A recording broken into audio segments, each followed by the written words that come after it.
US President Donald Trump is threatening Iran's nuclear program again, and he's naming the target Pickaxe Mountain. It's a fortified site buried deeply underground near one of Iran's primary nuclear enrichment facilities called Natanz. Now, you might remember that site was bombed by the US during last year's 12-day war between Iran and Israel. Iran reported another attack on Natanz in March, but Pickaxe Mountain itself has remained untouched. Little is known about the site, known to Iranians as Kuha Kolan Gazla. We do not know what exactly is there, as the UN's nuclear watchdog has never been able to access it. But what we do know is that it's protected by anti-aircraft batteries, fencing, and Iran's paramilitary Revolutionary Guard. Experts suspect the complex itself is still under construction. US threats to target the site come as Iran and the US continue to exchange blows over the Strait of Hormuz. The US military released these images, striking targets in Iran for the 11th consecutive night into Wednesday. So back to Pickaxe Mountain. Why has Donald Trump singled this site out? Why is he threatening it? According to state media, Iran says any attack on nuclear facilities would be considered a major escalation.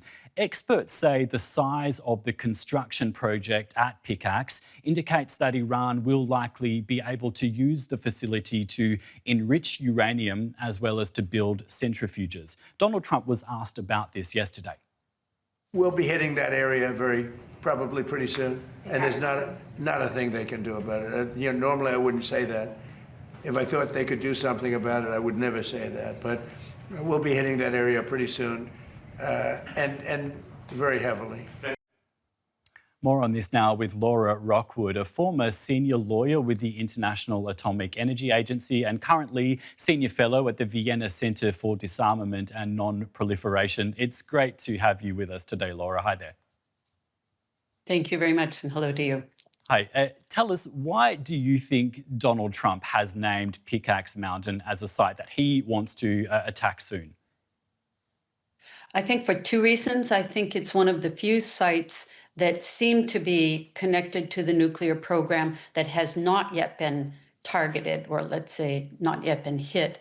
I guess the question is, why have they waited so long to target it? And I'm not entirely sure. Maybe out of concerns about the possible presence of nuclear material.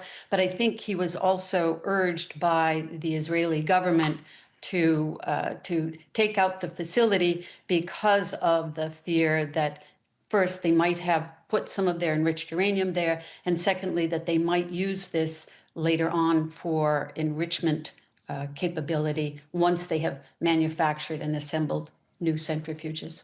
That seems to be a couple of mights there. What's the rationale of attacking a site when you're not really 100% sure what's going on there, and that doesn't yet seem to be operational? You'd have to ask the U.S. administration, but I suppose the theory is to get ahead of the game before the Iranians can actually manufacture and assemble the centrifuges, so that you're not waiting until such time as they actually have nuclear material introduced into those centrifuges. Now, it sort of contradicts the idea that they might have located nuclear material there. On the other hand, perhaps not, and perhaps they want to target that facility before nuclear material is fed into the centrifuges.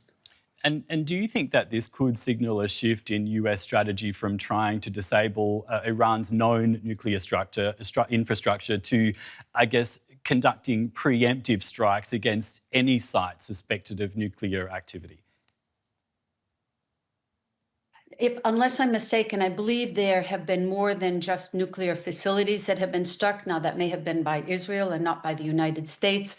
I don't think it is the first time preemptive damage has been done to Iran's nuclear facilities, whether by Israel or by the United States. You may remember Stuxnet from many years ago, where a virus was introduced into one of their enrichment facilities. So there have been other preemptive strikes. So probably doesn't indicate a shift in policy, but an expansion of their goals and expansion of the activities that they want to damage.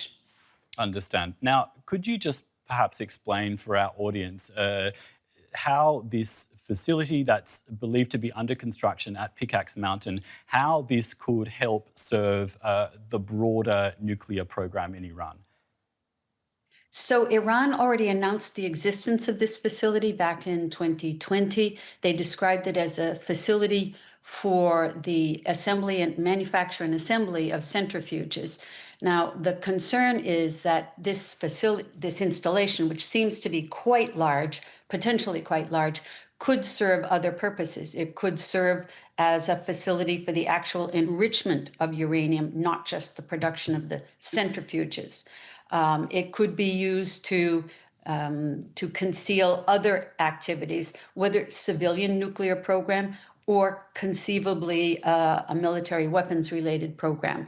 There's thus far no indication that that's the case, but I think the concern is that this is such a hardened, if you will, facility under this huge granite mountain that it would be potentially that they could use, that Iran might be able to use this for a variety of activities related to their nuclear program, whether civilian or military. That's an important point you make about how deeply buried it seems to be in this mountain. How does this complicate attempts by the US, future attempts possibly to attack the site? According to experts who know more about bunker busters than I do, this is a facility that might even be difficult for those bunker busters to destroy. There certainly will be vulnerability points, I imagine, ventilation shafts, that sort of thing, but it could increase the difficulty of the ability of the US and Israel to destroy this particular facility. And some have suggested that it would require either boots on the ground or some other mechanism whereby an explosion could be carried out within the facility itself. It becomes a lot more complicated from a military point of view if they are unable, they determine that they are unable to use bunker busters on this facility.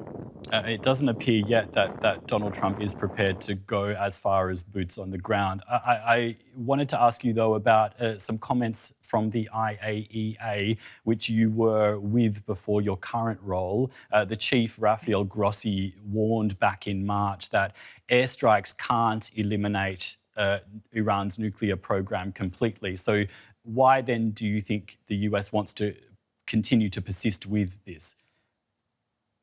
You know, that's an excellent question, Jared. One has to wonder, last year, President Trump announced that the nuclear program had been completely obliterated. And then this year, they attacked the nuclear facilities again. It's really hard to say why they are continuing to suggest that non-proliferation is the reason for this war.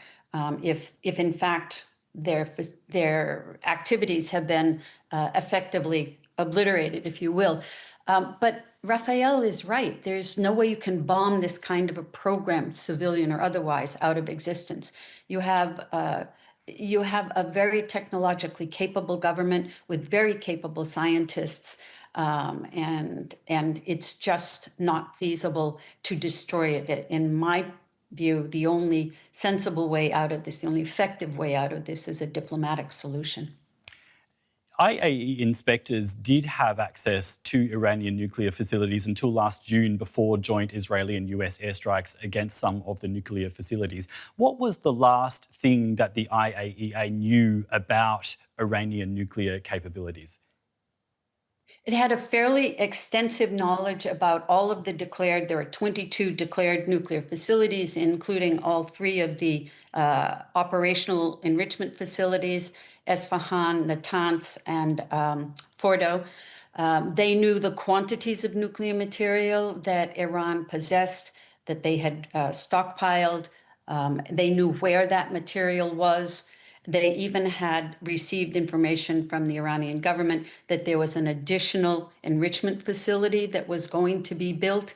And so they had really an extensive knowledge of Iran's declared nuclear program. There were still some outstanding questions, but now the agency is left with very little information about where the nuclear material is and the status of each of those nuclear facilities. And it's much more difficult now to ascertain whether there is any undeclared nuclear activity going on in Iran. You're talking about the difficulties in ascertaining the current state of affairs, and a little bit earlier you talked about a diplomatic solution. What's the likelihood of that? I mean, we look at this all together with the recent escalations between the US and Iran and the fact that Iran isn't letting the inspectors visit these sites. What does this mean for the broader, I guess, peace deal and nuclear agreement and possible diplomacy? It, frankly speaking, doesn't bode well. It's very difficult for negotiating parties to sit down and in good faith try to conduct negotiations while one side or the other is attacking the other side.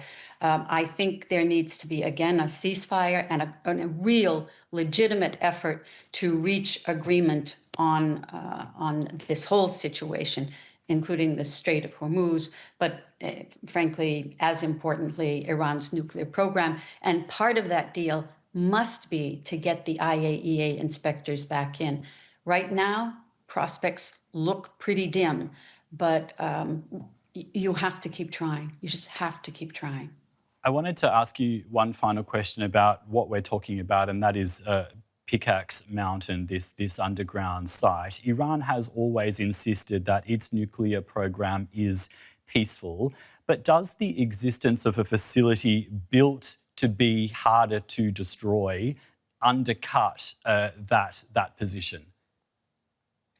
You know, I suppose you could look at it that way, but if you look at it from the Iranian perspective, where all of their nuclear facilities have been attacked at one point or another, you can hardly blame them for wanting to harden a nuclear capability, especially if, as they contend, that this is strictly for civilian purposes. So it's not surprising at all. And I imagine other countries would do the same if their civilian nuclear activities were attacked. And unfortunately, it makes it that much more difficult for the IAEA to ascertain that it is an exclusively peaceful nuclear activity. Thank you so much for your insights today, Laura. We've been speaking with Laura Rockwood, former senior lawyer with the International Atomic Energy Agency and currently senior fellow at the Vienna Center for Disarmament and Non-Proliferation. Thank you. So we'd love to hear from you now. What do you make of Donald Trump's threats to strike Pickaxe Mountain? Let us know in the comments. We've also got a lot more content across our channels on the US-Iran conflict. If you like this video, don't forget to hit the like button and don't forget to subscribe to our channel as well. I'm Jared Reid in Berlin. Thank you for watching and see you soon.